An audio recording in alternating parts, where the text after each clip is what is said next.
Chicos, ¿cómo están? Muy buenas tardes con cada uno de ustedes. Por favor, ¿me logran escuchar? ¿Me confirman el audio? Miss, buenas tardes. Bien, buenas tardes. Hola chicos, ¿qué tal? Muy bien. Buenas tardes, Miss. Gracias. Hola, hola, ¿qué tal? Por aquí también me estaban a Grace y también buenas tardes. Muy bien chicos, espero que se encuentren bien. Espero que... Buenas tardes. Hola, hola, ¿qué tal? Buenas tardes. Muy bien chicos, vamos a empezar la sesión del día de hoy. ¿Qué tal, Miss, Magali? buenas tardes. ¿Estás? Hola, ¿qué tal, Karen? Buenas tardes. Muy bien, justo como les decía, ¿no? Espero que se encuentren bien de salud. Quizás algunas están en casa, otros tal vez están en el trabajo, ¿no? O bueno, pues no, realizando actividades ese sábado, se entiende. Así que vamos a empezar las labores del día de hoy, revisando o continuando con la revisión de la parte de la literatura. Me parece que teníamos pendiente la revisión de una obra, ¿correcto? De la literatura clásica. ¿O estoy recordando mal? Sí, Miss, teníamos. Pendientes. Ok. Ya ven, si yo no les digo, ustedes ni me hacen acordar. A ver. Vamos a empezar entonces a terminar ese aspecto. Justo la semana anterior como que el tiempo nos fue un poco ingrato. Ya, entonces vamos a ver ello.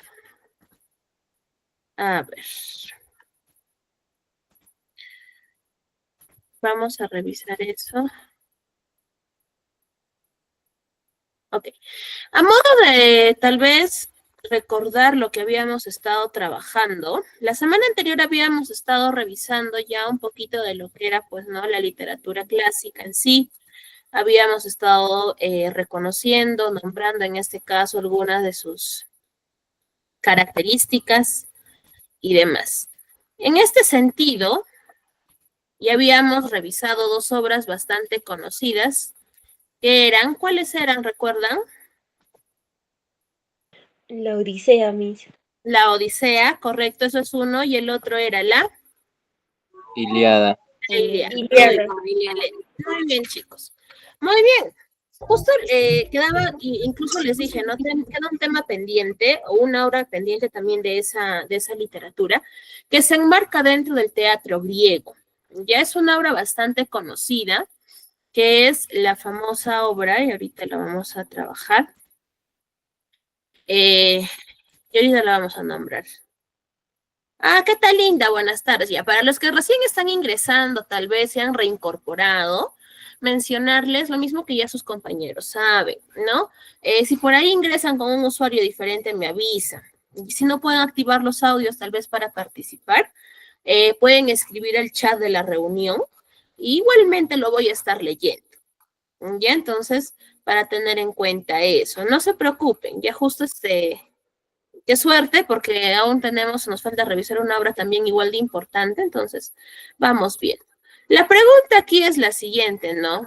¿Ustedes creen en el horóscopo?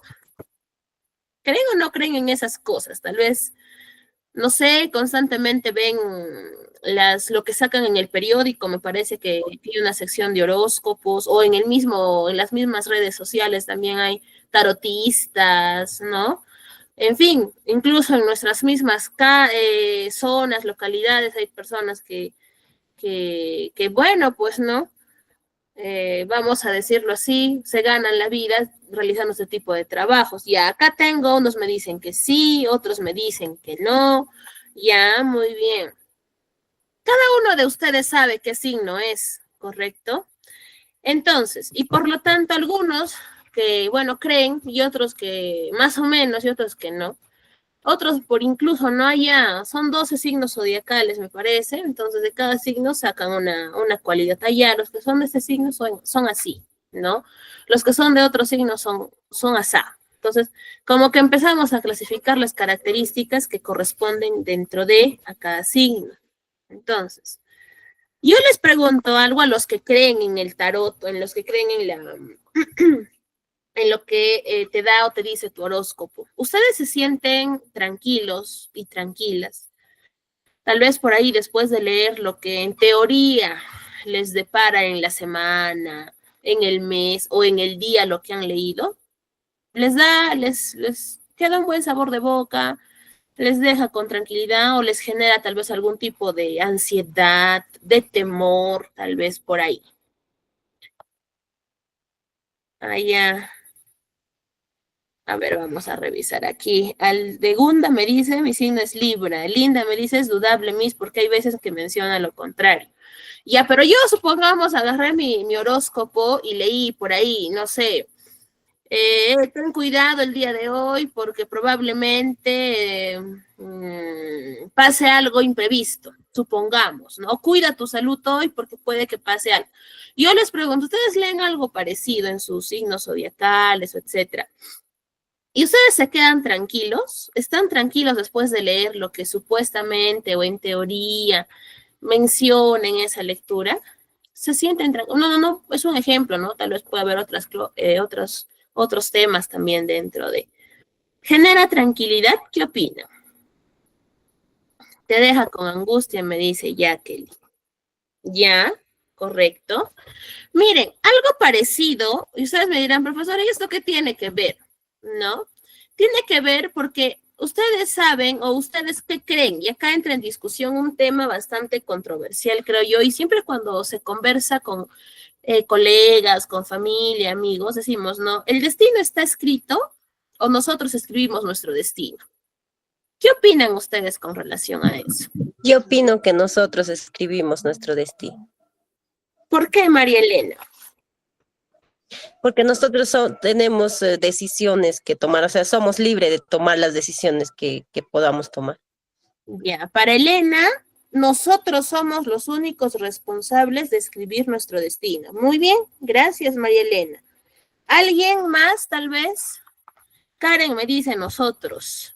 Ya. Repito la pregunta tal vez para aquellos que no me han escuchado. ¿Ustedes creen que el destino ya está escrito? O sea, que el destino que cada uno de nosotros tiene ya está escrito o consideran que nosotros somos los que escribimos ese destino?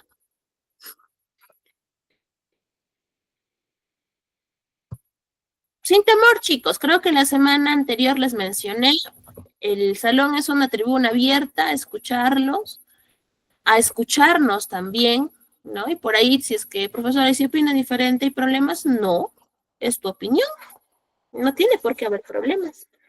A ver, ¿quién más, chicos? Hoy día no quieren hablar, una de dos. A ver, Magali dice, yo creo que nuestro destino está escrito.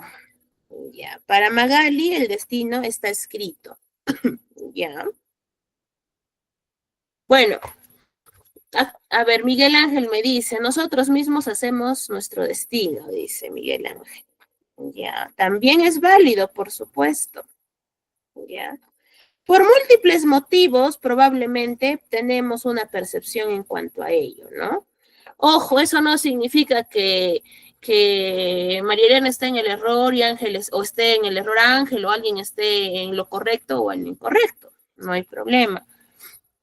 Aldegunda me dice, nosotros mismos escribimos nuestro destino. Jacqueline me dice, yo creo que cada uno vamos con un destino. Nacemos, me imagino que es lo que ha querido colocarme por ahí su compañera. ¿Ya? Muy bien, ¿a qué viene esta pregunta? Viene justamente a esta obra que se escribió justamente en estos tiempos, que marca mucho esta característica, ¿no? Y es cuando nosotros hablamos justamente, y acá lo vamos a ver ya de una vez. Mire, cuando nosotros hablamos de teatro, ustedes saben que el teatro es una representación que se realiza a través de personajes que mediante su actuación cumplen el rol de ser un personaje, ¿no? Tiene el rol de. Entonces, el teatro en esta época clásica fue justamente un género literario que se marcó mucho por el diálogo entre personajes, ¿no? Mismo que incluso hasta la actualidad nosotros seguimos reproduciendo, ¿no? Si nosotros por ahí vamos ahora que viene el Día de la Madre, probablemente hay algún salón, tenemos hijos, sobrinos, no lo sé, que van a hacer tal vez alguna especie de representación teatral por el de ese día, ¿no? Alusivo a ese día. Entonces, es un género que hasta la actualidad venimos practicando, ¿ya? Entonces, este teatro griego, porque obviamente estamos hablando de la época clásica, va a iniciar con cantos al dios Dionisio. Ya justamente por rendirle culto a este dios es que se realizan este tipo de representaciones. Se va a utilizar lo que son el disfraz y la máscara, otro rasgo que hasta la actualidad seguimos manteniendo, ¿no? Porque, profesora, mi hijo va a actuar de hechicero en la obra. Ah, ya, vas a la tienda y buscas un disfraz de hechicero y se lo pones y con eso actúa. Ah, profesora, mi hija va a actuar de un ángel. Ah, ya, va a las tiendas, alquilas un disfraz de ángel y se lo colocas. Miren, hasta la actualidad se sigue manteniendo esos rasgos de esta época. Y se buscó la catarsis. La catarsis significa purificar el alma. ¿Qué significa esto? Que a través de lo que tú vas a ver en esa actuación, vas a llevarte un mensaje de comportamiento, probablemente, ¿no? Si mi teatro hablaba del hecho de, vamos a decir, agresión, agredir y que, bueno, el personaje que agrede termina en la cárcel, ¿no? Vamos a verlo así. Significa que si yo hago eso, voy a tener ese mismo final y no quiero. Entonces, de esa manera voy limpiando tal vez esos pensamientos o esas actitudes que probablemente están como que asimilándose o se asemejan a lo que he visto y obviamente ya vi lo que puede pasarme y si no es lo que quiero, entonces como que dejo de, ¿no? Entonces, justamente esa era la intención del teatro en ese momento y por qué no decirlo, hasta ahora podríamos tomarlo de la misma manera. El día de hoy debimos haber hablado de Sófocles, que justamente es el autor que nos faltó revisar la clase anterior, que es uno de los máximos representantes del teatro griego, ¿ya? Este escritor, este griego, es conocido dentro de como su chapa, su apodo, su seudónimo, es la abeja ática, ¿ya? Ahora, él va a ser un experto escritor en tragedias, es decir, en finales tristes, vamos a decirlo así, o donde los personajes no van a tener un final feliz, ¿ya? ¿Qué obras tenemos? Tenemos Edipo en Colonna, Antígona, Electra y las Tranquinias. ¿Ya? Entonces, justamente de lo que vamos a hablar, vamos a mencionar aquí a Edipo Rey, una obra que probablemente ustedes han escuchado, tal vez lo han leído o tal vez no, pero por ahí como que el nombre tal vez nos suena, ¿no? Edipo Rey es una obra teatral de género dramático y de especie tragedia, porque los personajes principales no van a tener un final bonito, ¿ya? El tema que se aborda dentro de esta obra es el destino inexorable, ¿ya? Entonces, ¿qué personajes van a estar involucrados en esta obra? Va a estar Edipo, va a estar Yocasta, va a estar Creonte, Tiresias, va a estar Layo también, y va a haber un coro, porque en estos tiempos los teatros tenían sus coros. Ya entonces, vamos a ver lo siguiente, vamos a ver si por aquí ando. Miren, les comento un breve resumen bastante chiquito para poder entender esta obra. Y Layo era el rey de Tebas y estaba casado con Yocasta. Ya Yocasta era la reina. En estos tiempos se creía mucho en las premoniciones. Era costumbre, era normal que los reyes o las personas en general vayan y pregunten al oráculo qué les deparaba el destino, ¿no? Y en esta acción, en este hecho, Layo consulta justamente eso, ¿no? Y le dicen que él iba a ser destronado por su propio hijo y que además iba a terminar matándolo, ¿no? Y él, para evitar eso, Yocasta sale embarazada y para evitar eso, él decide deshacerse de su hijo. Llaman a un sirviente y Yocasta, con el dolor de su corazón, entrega a su hijo porque era una orden del rey. Entonces, se lo lleva, ¿no? Le ordenan, sí, la orden fue matarlo, fue matarlo, ¿no? Entonces, este señor, ese sirviente, ese empleado, no tuvo corazón para hacerlo porque era un bebé, ¿no? Y su solución fue llevarlo a la parte más alejada de Tebas y dejarlo abandonado y esperar a que las fieras se lo coman vivo, ¿no? Pero él no lo iba a matar. Él lo llevó atado. Ustedes han visto cuando hay, por ejemplo, un palito donde atan, a veces amarran lo que van a cocinar, lo mismo, ¿no? Edipo agarró un palo, lo amarró de pies y manos y así lo dejó abandonado, ¿no? Se fue. Volvió a Tebas, pero él dijo que lo había matado, pues, ¿no? Entonces el Layo se quedó tranquilo, se quedó allá, no se va a cumplir ese destino que me ha dicho el oráculo. El tiempo pasó y ustedes dirán, profesor, ¿él se murió? No se murió.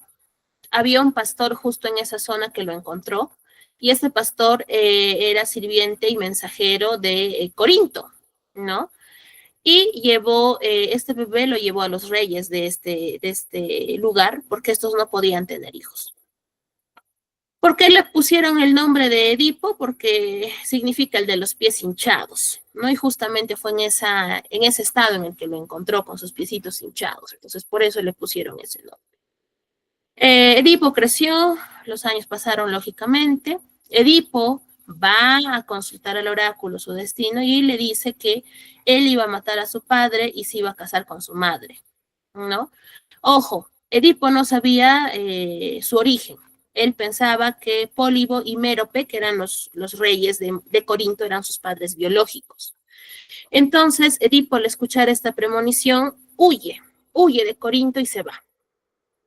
Avanza y en un camino donde hay caminos cruzados, tiene un pequeño altercado con unos hombres que tenían un carruaje y termina matándolos a todos. Después de eso sigue huyendo y llega a Tebas.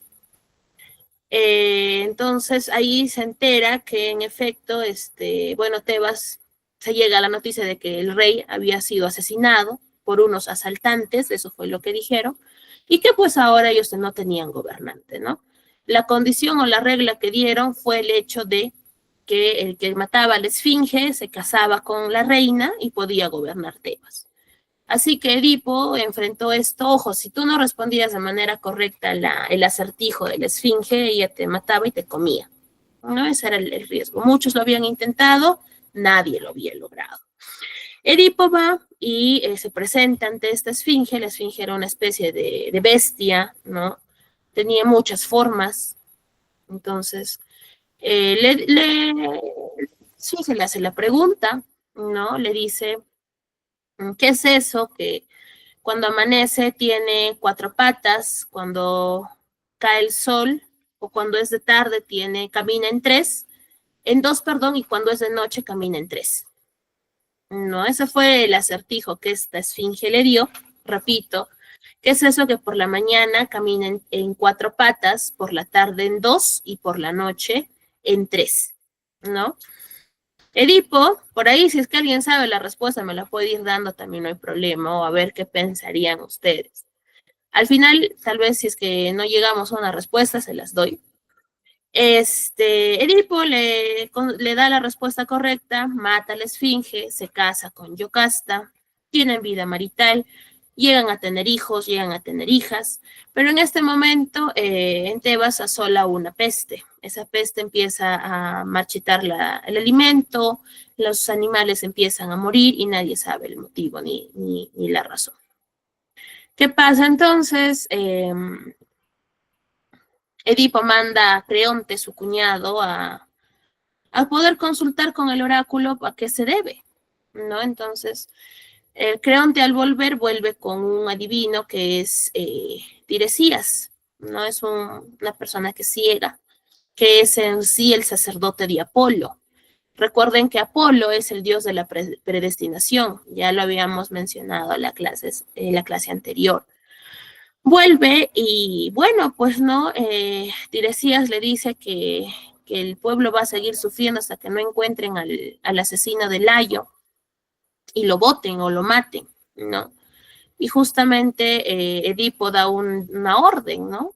De que aquel que sepa o ubique al asesino del antiguo rey dé parte de manera directa a las autoridades, que en este caso era él, para que puedan desterrar al asesino o lo puedan matar, una de dos. ¿No? Entonces, después Edipo le sigue cuestionando a Tiresias y Tiresias le dice, no, tú ves, tú tienes ojos y no ves. ¿No? Entonces, ¿por qué? Porque Tiresias sabía la verdad. A esto, Edipo pensó que Creonte había hecho una treta junto con Tiresias para despojarlo del trono, ¿no? Y lo acusa a Creonte, ¿no? Lo acusa de traición, lo acusa de que, bueno, pues no, por poder quería acabar con él, etcétera, ¿no? Cuando se está desarrollando ese tipo de malestares, de discusiones y enfrentamientos, llega un mensajero de Corinto y le dice a Edipo que necesitan que él regrese a Corinto a tomar el poder porque su padre, Pólibo, había fallecido. Entonces, y su madre estaba muy angustiada, pero Edipo se niega a volver porque estaba huyendo, ¿no? De lo que le había marcado el destino. Y ahí sucede que llega o se enteran de que, bueno, ¿no? Estaba vivo todavía uno de los de las escoltas de Layo. Bueno, se pensó que todos habían muerto, que Edipo los había matado a todos, pero no fue así, sobrevivió uno. Y este uno admitió, pues, ¿no? Que en efecto no habían sido delincuentes los que habían acabado con la vida del rey, sino había sido él. En ese caso, hicieron llamar a esto, y el mensajero de Corinto se entera, ¿no? El motivo del por qué Edipo huyó, y le confiesa que en realidad él no es hijo de Pólibo ni de Mérope, ¿no? Y en ese momento las cosas empiezan a tomar sentido. Agarra y llaman al campesino que en esos años había ido a dejar al bebé y él declara, ¿no? Le cuenta que en efecto él no había matado al niño, que lo había dejado y el otro mensajero admite que lo encontró y lo llevó a Corinto. Y ahí se dan cuenta que ese hijo abandonado en realidad era el hijo de Yocasta y de Layo, que eran los reyes de Tebas en ese entonces, ¿no? Yocasta se da cuenta de que, bueno, pues no, se había convertido en esposa de su hijo y que habían cometido incesto. Va a su habitación y se suicida, ¿no? Edipo, al darse cuenta de que en realidad había oído de las personas equivocadas y que al final sí se terminó cumpliendo el hecho de que mató a su padre y que se casó con su madre, pues va a buscar a Yocasta a su habitación, a su alcoba y la encuentra, pues, ¿no? Muerta. Y él hace lo mismo, solamente que se pincha los ojos hasta ensangrentarse totalmente y queda ciego, ¿no? Encarga a Creonte a sus hijas, porque él dice que sus hijos, bueno, pueden hacerse vida por sí solo, pero no sus hijas. Las entrega, les dice a Creonte, ¿no? Que las cuide, y él es desterrado, ¿no? Se va a la parte más lejana, donde nadie puede hablarle ni mirarlo, y de esta manera, pues la tranquilidad vuelve a Tebas, la peste se va, el alimento vuelve a producir, los animales dejan de morir, y pues de esa manera termina esa tragedia tanto, pues, ¿no? De la vida de Edipo y de Yocasta, ¿no? Entonces, ahí vemos, por ejemplo, ¿no? La pregunta que les hacía. Nosotros marcamos tenemos nuestro destino escrito, lo escribimos nosotros, ¿no? Y unos me decían, profesora, nosotros, y otros me decían que ya está escrito.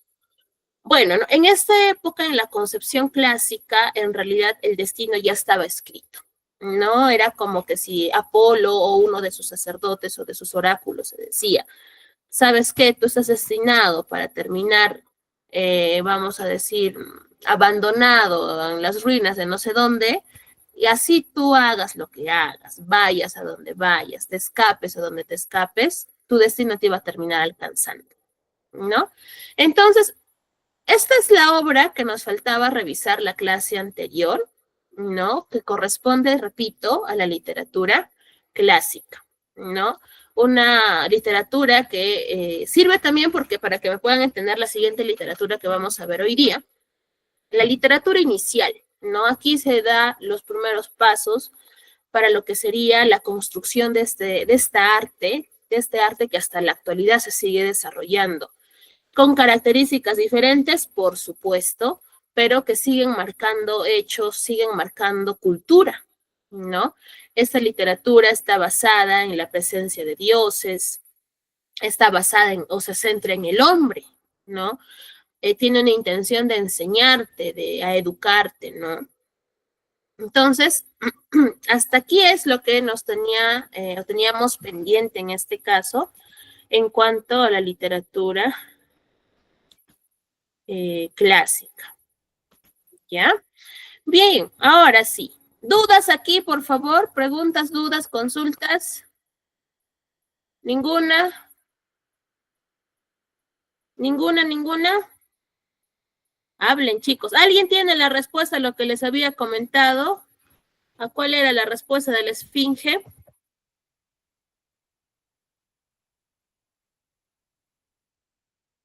¿Dudas, preguntas, consultas? Por lo visto, ninguna. Ojalá. Después vamos a estar en problemas. Ninguna, ¿verdad? Bien, chicos. Vamos entonces, ahora sí. Vamos aquí. Ahora sí vamos a hablar de lo que nos corresponde hoy día, que es la literatura. A ver. Nos toca hablar hoy día de la literatura medieval. Ya, nos toca hablar de la literatura medieval. Vamos a seguir hablando de este peldaño literario. Justamente para eso. Les voy a mostrar las siguientes imágenes, que yo sé que no son ajenas a ustedes, ¿ya? ¿Qué es? A ver, dice, ¿qué encontramos en común en estas imágenes? Ahí tenemos 3 imágenes, chicos. Tenemos 3 imágenes. ¿Qué encuentran en común en esas imágenes que tenemos ahí?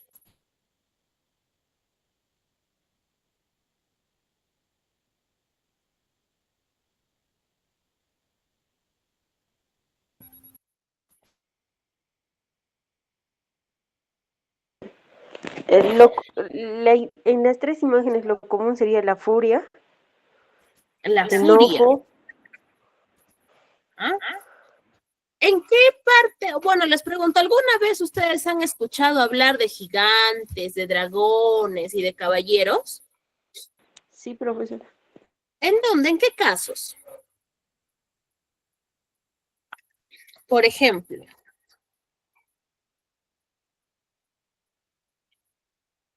En cuentos, en fábulas y en mitos. Ajá. Gracias, claro, por supuesto. Gracie me dice en cuentos, Linda en fábulas, Diego, historias, películas, por supuesto, ¿no?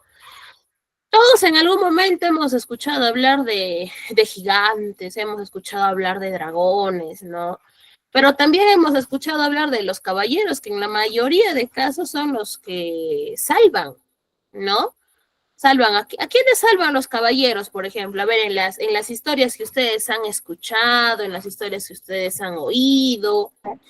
Los caballeros salvan a reinos, a princesas. Eric también me dice a su reino, salvan a princesas. Por supuesto, ¿no? Cuando nosotros hablamos de caballeros dentro de la historia, se nos viene a la mente muchas veces ese actuar de estos personajes, ¿no? Y justamente es lo que vamos a revisar el día de hoy, ¿no? Yo sé que cuando ustedes han leído por ahí, o tal vez le han contado cuentos a sus hermanos pequeños, o a sus hijos, ¿no?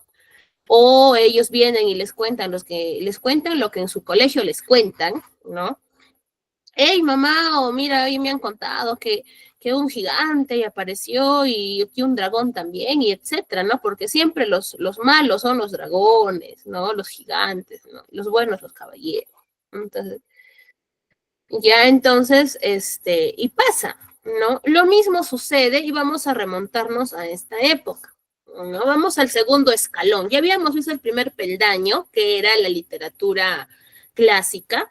Ahora vamos a dar un saltito y vamos a ir al segundo escalón, ¿ya? Ese segundo escalón, ¿de quién nos habla?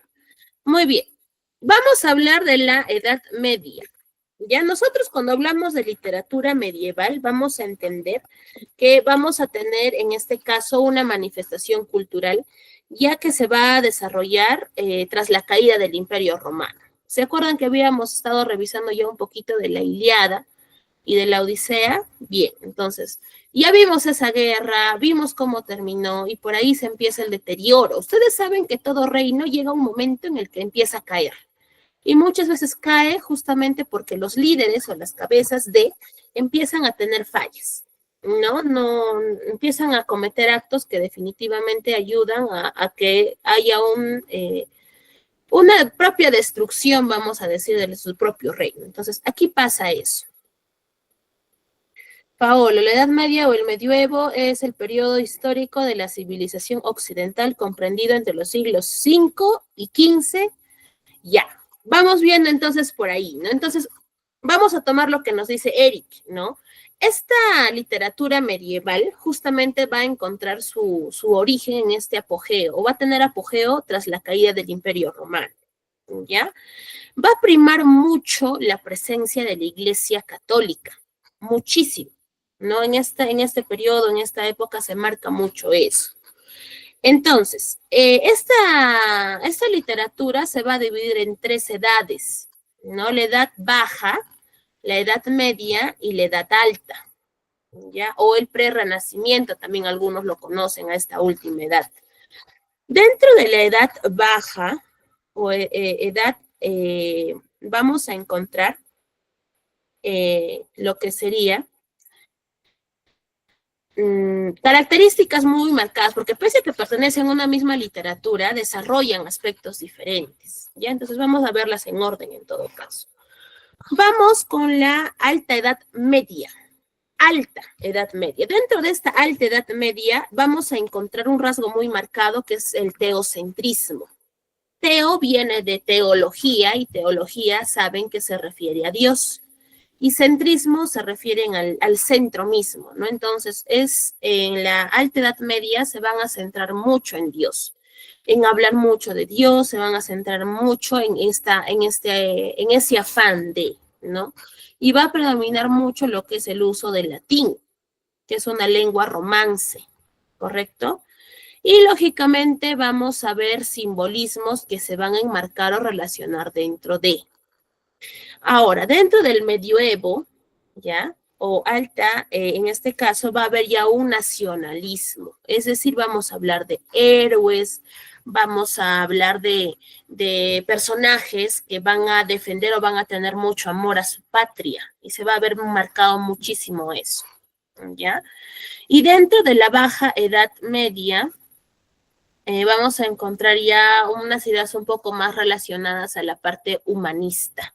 O sea, ya no se va a centrar tanto en Dios, ni tampoco se va a centrar tanto en el hombre, sino que va a haber un equilibrio entre estos 2 elementos. Ya no es que haya, mi óptica, mi visión es solamente el hombre, Dios no importa, o al revés.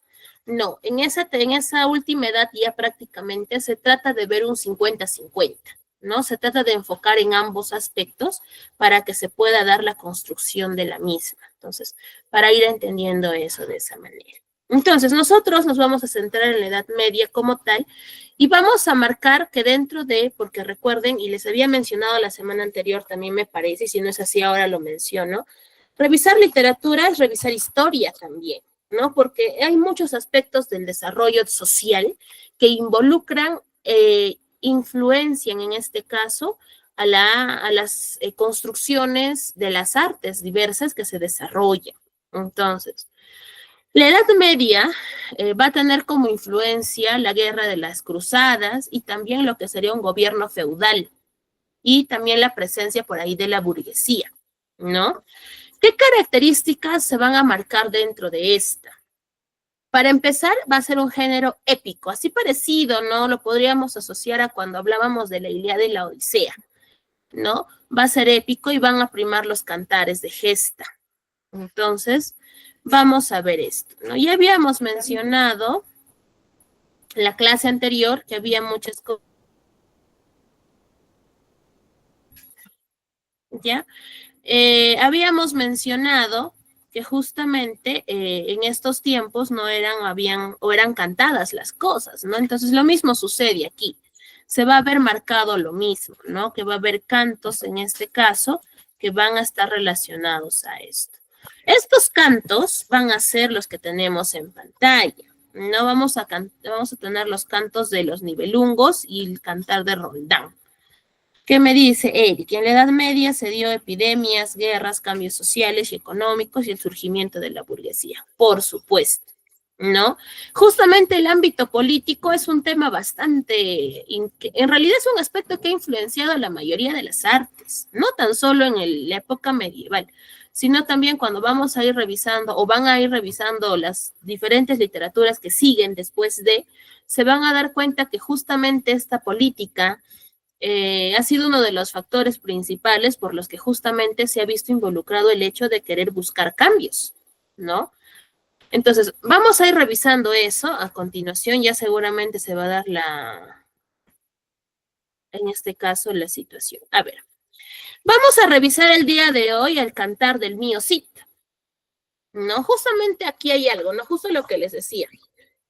En esta época se prima mucho lo que es la religión, ¿correcto?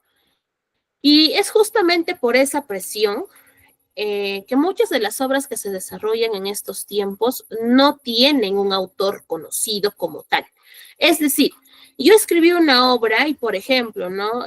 La autora es María Elena. Ah, ya, María Elena pone su nombre porque es su creación, ¿correcto? Pero antes no era así, o en esta época no era así. ¿Por qué? Porque todo aquel que iba en contra de era castigado, era perseguido. Incluso aquí tal vez podemos nombrar un poquito de la Santa Inquisición, ¿no? Entonces, por ese motivo es que la mayoría de obras son anónimas, ¿no? Y justamente el Cantar del Mío Cid no escapa de esa realidad tampoco. El Cantar del Mío Cid fue una obra que no tiene un autor definido, ¿no? Yo lo encuentro, lo compro anónimo, no se sabe quién ha sido el que ha escrito esta obra. Motivos muchos, ¿no? Es como si actualmente por ahí alguno de ustedes empieza a escribir una obra vamos a decir, empieza a hablar de la presidenta, ¿no? O empieza a hablar de la política del país. Y dentro de la obra empiezan a nombrar a personajes que son públicos, ¿no? Personajes que son de gran influencia. Por el temor al hecho porque obviamente si estás hablando algo que es verdad, pero que a veces pues, uno no admite, ¿no? Empiezan los ataques, ¿no? Y eso que puede ser, por ejemplo, Eric escribió una obra de ese calibre y puso su nombre, Eric Guamán, ¿no? Ahí, confirma todavía, ¿no? ¿Qué va a pasar? No lo van a aplaudir. Bueno, algunos lo harán, pero las personas que se van a ver afectadas, vamos a decir entre comillas, lastimosamente, pues no van a aplaudir eso, ¿no? Entonces, van a ver una forma de castigo y evitar incluso la divulgación de la obra porque no les conviene, ¿no? Entonces, algo parecido pasó en esta época, ¿no? Entonces, el Cantar del Mío Cid no tiene autor, es anónimo, ¿ya? Y esta obra se va a dividir en 3 partes, tal como ustedes lo pueden observar. En la primera parte nos va a cantar sobre el destierro del Cid. En la segunda parte nos van a cantar sobre las bodas de las hijas del Cid. Y en la tercera parte ya vamos a encontrar lo que sería la afrenta de Corpes. ¿Ya? Entonces, vamos a ir hablando de ello. A ver, el Cantar del Mío Cid. Vamos con eso, ¿ya? A ver. Nosotros tenemos que nombrar para empezar la cantidad de versos que tienen estos cantos, ¿ya? Tiene un total de 3,735 versos, ¿correcto? Esta obra es considerada una de las obras que tienen mayor extensión en cuanto a la rima o a la poética que maneja. Tiene mayor cantidad de versos, mejor dicho, ¿ya? ¿En qué se va a centrar? ¿En qué se va a basar? ¿Qué es lo que va a buscar en este caso? Va a buscar justamente o se va a enmarcar dentro de lo que sería la reconquista española. ¿Listo? Entonces, aquí nuestro autor principal, nuestro personaje principal justamente es el Cid, ¿no? Este Cid va a ser un héroe, va a ser ese caballero que va a tener por nombre Rodrigo Díaz de Vivar, ¿no? Y también por ahí vamos a encontrar otro personaje que es Alfonso VI, que en realidad es un rey, el rey de Castilla, ¿no? Que es justamente quien va a tener mucha predominancia, muchas luces en el destierro que va a tener este Cid, ¿ya? Bien, miren, la obra empieza de la siguiente manera. Vamos a empezar por ahí con lo que es el destierro del Cid, ¿ya? Esta obra literaria, en el manuscrito, en la obra original, no está completa. Hay una parte que se ha perdido probablemente o se ha extraviado, pero al momento de que se encontró, tenía la historia cuando ya había comenzado, no desde un inicio. ¿Ya? Entonces, por ese motivo es que vamos a hablar directamente de lo que es el cantar de su destierro, ¿no? El Cid es desterrado, expulsado de su tierra, justamente por orden de Alfonso, ¿no? Como era un caballero muy noble, él tenía otros como él que lo seguían, ¿no? Que lo apreciaban.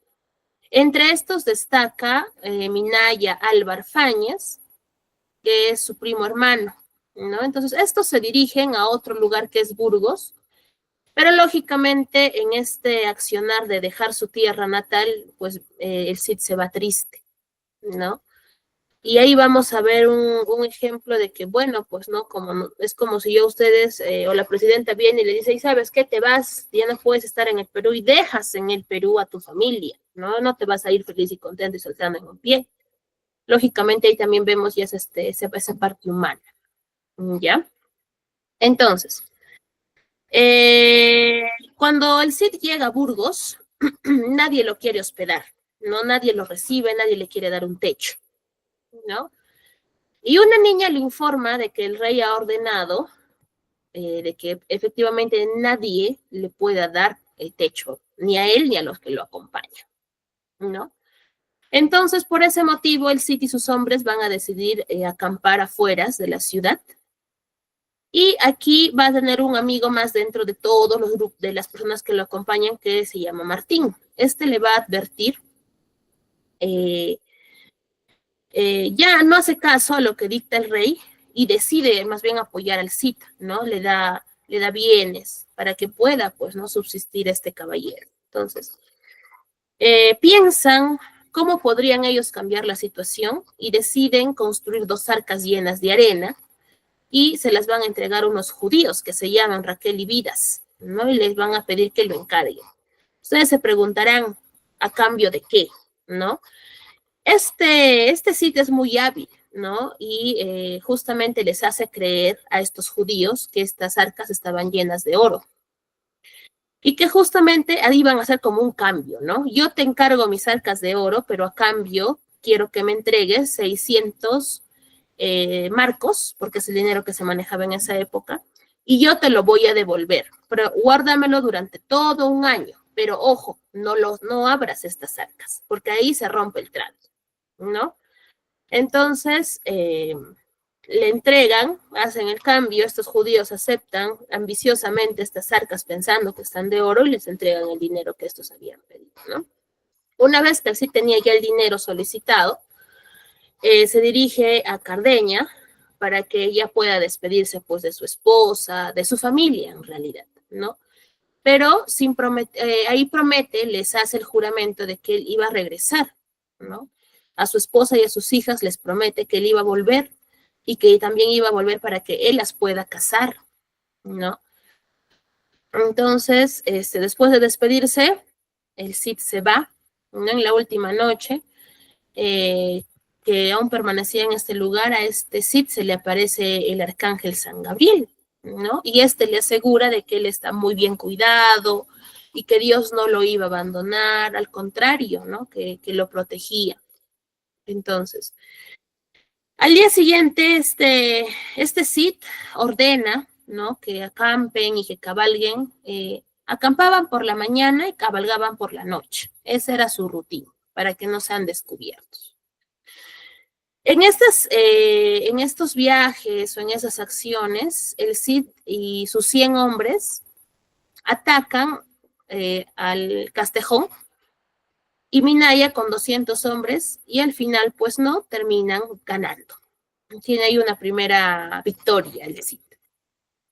A raíz de esa victoria, lógicamente genera un botín, ¿no? Que es el mismo que reparte las ganancias de partes iguales. No es que gane, se lo queda del todo, ¿no? Entonces entrega esta ofrenda también, ¿ya? ¿Y con qué intención hace todo esto? ¿No? Con la intención de no desagradar al rey Alfonso VI, que es el que había mencionado ya anteriormente. Bueno, ¿no? Después de esto deciden marcharse a Zaragoza, ¿ya? Y bueno, pues no, ¿cómo decirles? El rumor que corría del Cid era que era una persona que a toda guerra que iniciaba, toda guerra que ganaba, ¿no? Tenía muy buenas referentes y al lugar al que éste iba ya le tenían miedo, porque pensaban, pues, no, que lo iban a atacar, ¿no? Bueno, llega a Alcócer, el Cid toma unos 3 días más o menos descanso allí. Y bueno, pues no decide mandarle un regalo al rey Alfonso VI, ¿no? ¿Para qué? ¿Con qué intención? Para que lo perdone. Entonces, sigue avanzando su ruta el Cid, siguen conquistas, ¿no? Y bueno, empieza a seguir tomando otras ciudades y se sigue haciendo fama, ¿no? Empieza a combatir nuevamente ya con Montreal, ¿no? Y termina ganando nuevamente, ¿no? Bueno, de esta manera sigue mandándole ofrendas a Alfonso, ¿no? Y termina en este caso, por las mismas victorias conseguidas, termina pues almacenando gran cantidad de riqueza, ¿no? Botines y tierras en todo su camino, en todo su trayecto. Entonces, el destierro del Cid básicamente se enmarca en eso, ¿no? ¿Qué pasa con este personaje después de que es expulsado de su tierra? No le va mal, porque como ya les menciono, logra conquistar muchos lugares, logra hacerse buena fama de un muy buen líder, además de un muy buen guerrero, porque en todas las guerras que inicia las logra terminar con victoria.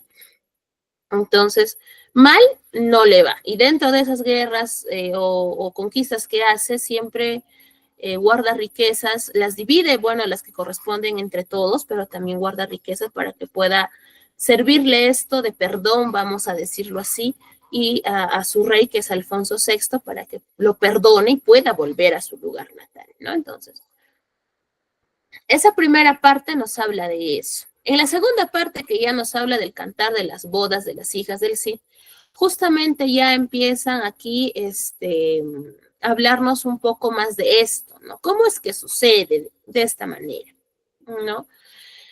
Este segundo canto comienza con la decisión de los moros valencianos, ¿no?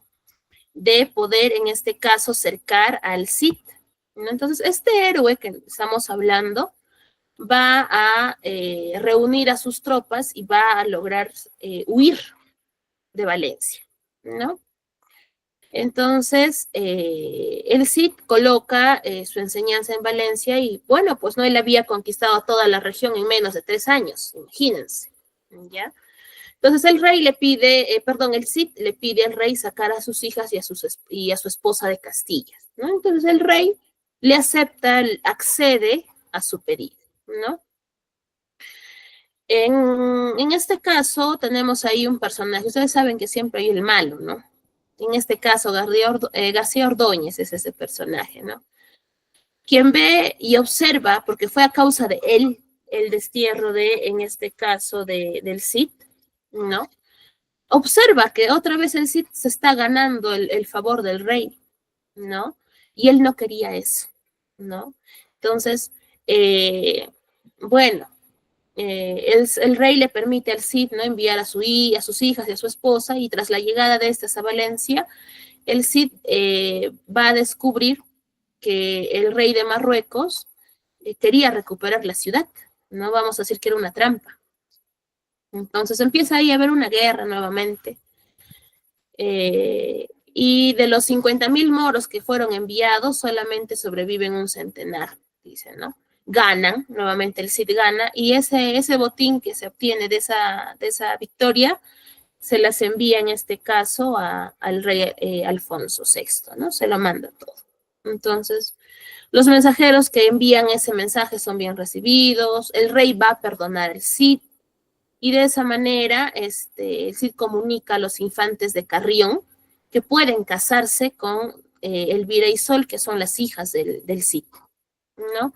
Pasan 3 semanas de este hecho, se produce aquí un encuentro nuevamente, el primer encuentro después de mucho tiempo entre el Cid y el rey. Y bueno, pues no, la emoción del Cid es tanta porque le tiene un fervor y una lealtad al rey, que bueno, pues no, gracias o debido a eso es la emoción que tiene, ¿no? Vuelve a Castilla, casa a sus hijas, recupera su familia, recupera su honor. Entonces las bodas se dan o se desarrollan o se festejan durante 15 días con los infantes de Carrión, y bueno, pues se quedan o se instalan ahí estos personajes también para que vivan con sus esposas, ¿no? Hasta lo que el tiempo permite. Entonces ahí se enmarca eso. Ahora, el tercer canto es la afrenta de Corpes, ¿ya? Aquí más o menos ya vamos a ver involucrado otros aspectos importantes, ¿no? Aquí vamos a encontrar que que estos infantes de Carrión son muy cobardes, son muy miedosos, ¿no? Entonces, es por eso que la gente se burla de estos, ¿no? Y debido a estas burlas es que estos deciden irse de este lugar, deciden abandonarlos, ¿no? Y desean volver a Carrión, que es su lugar de origen, y ya no quieren estar ahí. Entonces, para eso, toman a sus esposas, que son las hijas del Cid. El Cid, de hecho, las despide, ¿no? Porque obviamente se tienen que ir con sus esposos. Las despiden, les entrega el Cid, vamos a decir, pues, ¿no? Vestidos, caballos, espadas, ¿no? A sus yernos, para que, bueno, pues no se puedan llevar a sus hijas, ¿no? En este camino que van avanzando los infantes, les piden a los hombres, que el Cid también había mandado, porque lógicamente todo papá manda bien protegido a sus hijos, ¿no? Manda hombres de su confianza para que los acompañen y estén seguros de que lleguen sanos y salvos a Carrión. Pero estos infantes les piden a estos hombres que vayan avanzando. ¿Por qué? Porque ellos desean estar a solas con sus esposas, ¿no? Y en efecto le hacen caso, avanzan, y a la altura del poblado de Corpes, estos infantes van a atar a sus esposas, es decir, a las hijas del Cid, a 2 árboles, una a cada árbol, ¿no? Las van a amarrar, las van a despojar de la ropa que tienen puesta, las van a maltratar, las van a golpear y las van a abandonar en ese estado, ¿no? Entonces, el Cid, como no le llegan noticias, decide enviar a su primo, ¿no? Para verificar que sus hijas hayan llegado bien y no haya ningún problema. Y se da cuenta o le cuentan o el primo vuelve con la sorpresa de que estos hombres les habían pues lastimado y les habían hecho el daño que les hicieron, ¿no? Entonces, esa noticia llega a los oídos del rey y manda, junto con el Cid, mandan a 200 hombres para que puedan recoger a sus hijas y las puedan devolver a Valencia, ¿no? Llegan y el Cid como papá les promete, ¿no? Que ya no van a ser deshonradas y que van a encontrar mejores opciones para que puedan casarse, ¿no? Y el Cid le manda un mensaje al rey pidiéndole que se haga justicia, ¿no? Y de esa manera es que el rey decide llamar a una junta, vamos a decir, para que puedan ir a buscar a los infantes, pues, ¿no? Finalmente, esas ofrendas que el Cid les había entregado antes a sus ex yernos son devueltos, ¿no? Y de esa manera se puede restaurar el honor de sus hijas. Y bueno, ustedes dirán, profesora, ¿se quedan solas? No, no se vuelven a casar estas hijas, se vuelven a casar ya, pero con los príncipes de Navarra y Aragón. Y de esta manera, pues el Cid, este campeador, este héroe, ya empieza a formar parte de los reyes de España, ¿no? Que ya son pues los nuevos esposos de sus hijas. Entonces, de esta manera es que termina esta obra, ¿no? Dentro de podemos ver marcado mucho lo que es el nacionalismo por parte del Cid, ¿no? Justo lo que les mencionaba. Esa lealtad que tiene, esa fidelidad de que pese a haber sido despojado, ha seguido o ha permanecido firme, ha permanecido en pie y siempre, en este caso, a merced del rey, ¿no? Ahora, ¿qué características se enmarcan en esta obra? Para empezar, Ramón Menéndez Pidal nos dice, quien más estudió la obra hace una división en 3 partes, que es la que hemos visto. El relato es anónimo, ¿ya? Y el tema que se desarrolla es el destierro y la recuperación de la honra, ¿ya? Entonces, lógicamente, ¿no? El destierro que sufre el Cid, el héroe, y la recuperación de la honra de él mismo en un primer momento, y luego la honra de sus hijas, ¿no? Que también se vio mancillada por estos infantes de Carrión. Ya. Muy bien, aquí la pregunta es, ¿quién es el autor y creador del Cantar del Mío Cid? ¿Cuál será la respuesta, chicos? En la 1, ¿y cuál será la respuesta en la 2? A ver. ¿Cuál será la respuesta en la 1? ¿Quién es el autor de la obra El Cid, el Cantar del Mío Cid? Eric, anónimo, me dice. Muy bien. En la número 2 dice, ¿con quiénes se casan? Debería decir ahí. ¿Con quiénes se casan las hijas del Cid? En un primer momento, ¿con quién se casan? La B, profesora. En un primer momento, claro, los infantes de Navarra y Aragón, esos ya son sus segundos esposos, vamos a decirlo así. Pero en un primer momento, ¿con quiénes se casan? ¿Quiénes eran los? La C, profesora, infantes de Carrión. Muy bien, Anchela, muy bien. Entonces, miren, de esta manera, o con esto terminamos lo que sería la revisión de la literatura medieval. Dentro de esta época también se puede hablar de la Divina Comedia. Esa obra también es bastante conocida, ¿no? Pero bueno, en el caso nuestro hemos revisado un poquito más de lo que refiere a el Cantar del Mío Cid y un poco hablar, pues, ¿no? De esta obra también que marca mucho lo que ya ha sido mencionado. Muy bien, chicos, ¿alguna duda o consulta tal vez? ¿Dudas, preguntas o consultas? No, ok, muy bien, Eric. Muy bien, chicos, gracias, cuídense bastante, por favor. Y esta es Semana Santa, ya, por ahí, tal vez también ya van a estar saliendo ustedes también a hablar un poquito de religión. Muy bien, chicos, cuídense mucho, ya nos estamos viendo el próximo domingo, sábado. Hasta luego, cuídense.